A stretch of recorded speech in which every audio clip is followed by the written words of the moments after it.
किसी के।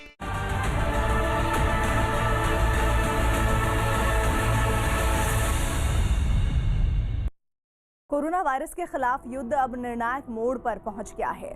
प्रधानमंत्री ने आज मुख्यमंत्रियों के साथ बैठक में दुनिया के सबसे बड़े वैक्सीन अभियान का ऐलान कर दिया।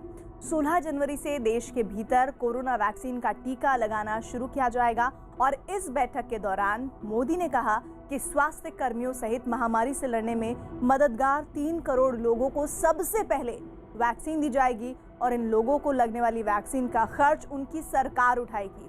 मोदी ने भी कहा कि वैक्सीन की प्राथमिकता में नेता शामिल नहीं है, उन्हें अपनी बारी का इंतजार करना होगा।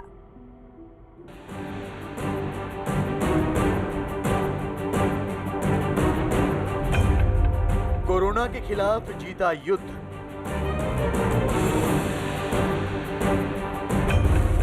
दुनिया का सबसे बड़ा वैक्सीन अभियान।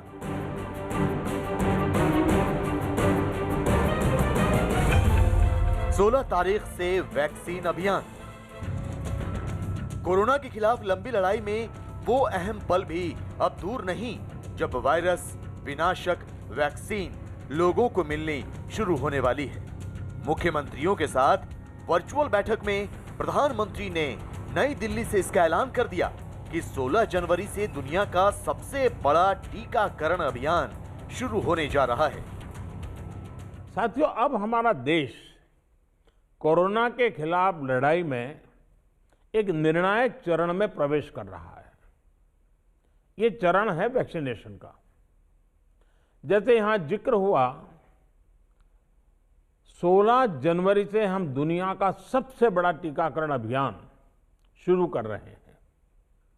ये हम सभी के लिए गौरव की बात है कि जिन 2 वैक्सीन को इमरजेंसी यूज ऑथराइजेशन दिया गया है वो दोनों ही मेड इन इंडिया है।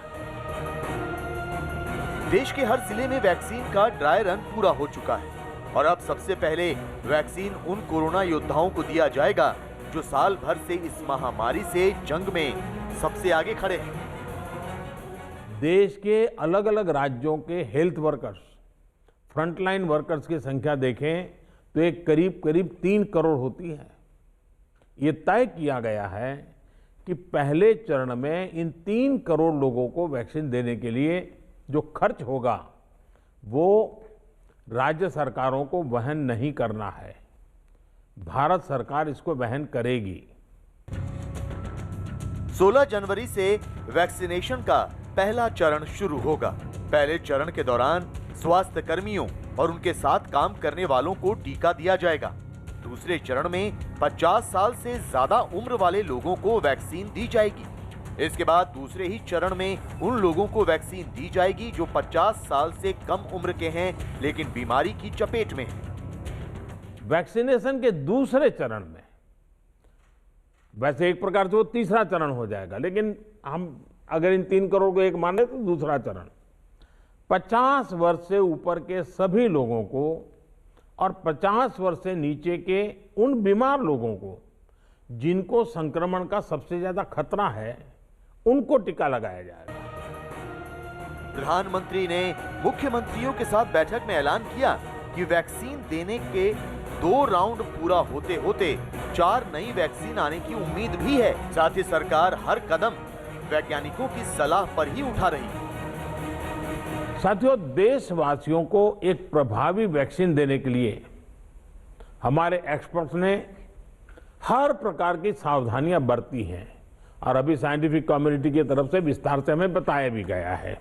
और आपको मालूम होगा, मैं इस विषय में जब भी मुख्यमंत्रियों के साथ बात हुई, मैंने हमेशा एक ही जवाब दिया था कि इस विषय में हम जो भी निर्णय करना होगा वो साइंटिफिक कम्युनिटी जो कहेगी वो ही हम करेंगे।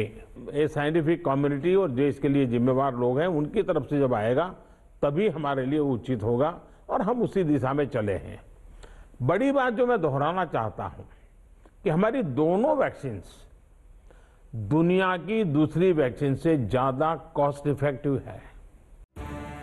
देश में जरूरतमंद लोगों की पहचान करने और उन तक वैक्सीन पहुंचाने के लिए सरकार ने डिजिटल प्लेटफॉर्म का सहारा लिया है। केंद्र सरकार की ओर से जरूरतमंदों की पहचान के लिए डिजिटल प्लेटफॉर्म कोविन तैयार किया गया है। कोविन पर ही वैक्सीन लगने वाले और जिन्हें वैक्सीन लग चुकी है उन लोगों की जानकारी अपलोड की जाएगी। वैक्सीन लगने के बाद कोविन से ही डिजिटल सर्टिफिकेट जारी किया जाएगा। वैक्सीन की डोज कब लगेगी इसकी तारीख भी कोविन से ही दी जाएगी। वैक्सीन की 2 डोज लगने के बाद फाइनल सर्टिफिकेट भी कोविन से ही जारी होगा।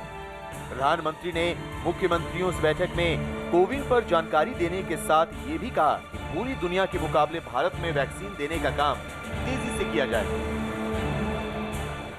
साथियों, इस टीकाकरण अभियान में सबसे अहम उनकी पहचान और मॉनिटरिंग का है जिनको टीका लगाना है। इसके लिए आधुनिक टेक्नोलॉजी का उपयोग करते हुए कोविन नाम का एक डिजिटल प्लेटफॉर्म भी बनाया गया है।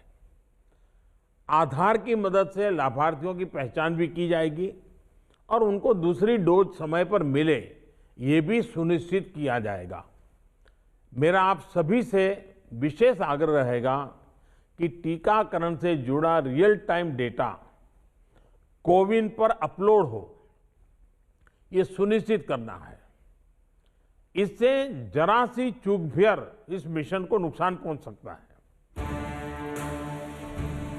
पहले चरण में वैक्सीन देने की तैयारियां तेजी से पूरी की जा रही हैं। अलग अलग राज्यों में वैक्सीन के लिए जरूरी इंफ्रास्ट्रक्चर तैयार किया जा रहा है। राज्यों को जारी होने के बाद एयरपोर्ट से एयर कंडीशन ट्रक से वैक्सीन लेकर जाया जाएगा। राज्यों ने जहां स्टोर रूम तैयार किए हैं वहां वैक्सीन ट्रकों से पहुंचाई जाएगी। ट्रकों से उतारकर वैक्सीन स्टोर रूम में रखी जाएगी। वैक्सीन को 2 से 8 डिग्री तापमान पर स्टोर में रखा जाएगा। इसके बाद हर जोन के हिसाब से वैक्सीन कोल्ड बॉक्स के जरिए भेजी जाएगी। जैसे जैसे वैक्सीन देने की तैयारियां तेज हो रही हैं, वैसे वैसे वैक्सीन पर सियासत भी तेज हो रही है और उसके बारे में भ्रम भी फैलाया जा रहा है। प्रधानमंत्री ने बैठक में अफवाहों को रोकने पर भी जोर दिया।